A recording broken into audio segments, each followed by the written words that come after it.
ഒരു യാത്ര കഴിഞ്ഞ് വന്നിരിക്കുകയാണല്ലേ? അതെ, ഞാൻ ഒരു നീണ്ട യാത്ര കഴിഞ്ഞ് വന്നിരിക്കുകയാണ്. തീർച്ചയായിട്ടും. എങ്ങനെയുണ്ടായിരുന്നു യാത്ര? യാത്ര ഒരു എമർജൻസി, ശോഭ സിറ്റിയിൽ നിന്ന് ഒരു എമർജൻസി യാത്രയായിരുന്നു. അത് കഴിഞ്ഞു. റോഡിന്റെ നിലവാരം, ഞാൻ കേച്ചേരി വരെ പോയുള്ളൂ.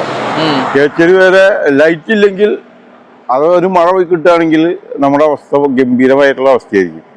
ആള് ജീവനോടെ തിരിച്ചു വരുമെന്ന് തന്നെ ഒരു പിടുത്തില്ലാത്ത ഒരു റോഡുകളാണ് ഇപ്പൊ നമ്മുടെ നിലവിലുള്ളത്. അതായത് ഇവിടുന്ന് നമ്മളെ പൂങ്കുന്നം തൊട്ട് അങ്ങോട്ട് നോക്കുകയാണെങ്കിൽ പണിയാ. അതെ, പണി നടന്നുകൊണ്ട് കുഴപ്പമില്ല, പക്ഷെ നമുക്ക് സൊല്യൂഷൻ വേണം.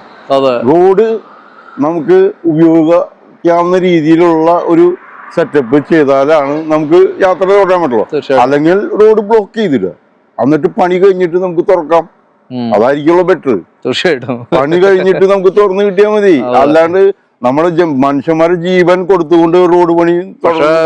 അതിന് പകരമായിട്ട് നൽകുന്ന റോഡ് അതിനനുസരിച്ചിട്ട് ക്വാളിറ്റി ഉള്ളതായിരിക്കണം. അത് ഇതുപോലെ ആവണമെന്നുണ്ടെങ്കിൽ എന്താ ചെയ്യാ? അത് ശരിയായിരിക്കാം, വലിയ വണ്ടികളൊന്നും പോവില്ല. അപ്പൊ നമുക്ക് ലോഡുകളൊക്കെ മാറ്റി വെച്ചുകൊണ്ട് സാധാരണക്കാർക്ക് യാത്ര ചെയ്യാവുന്ന റോഡുകൾ, തീർച്ചയായിട്ടും ചെറിയ റോഡുകൾ ഇട്ട് കൊടുക്കുക. അതാണ് അതിന്റെ റോഡുകൾ ഇട്ട് കൊടുക്കുക. അല്ലാതെ ജനങ്ങളെ കൊണ്ട് മരണത്തിന്റെ വക്കിൽ കൊണ്ട് എത്തിച്ചിട്ട് അല്ലെങ്കിൽ ആശുപത്രിയിൽ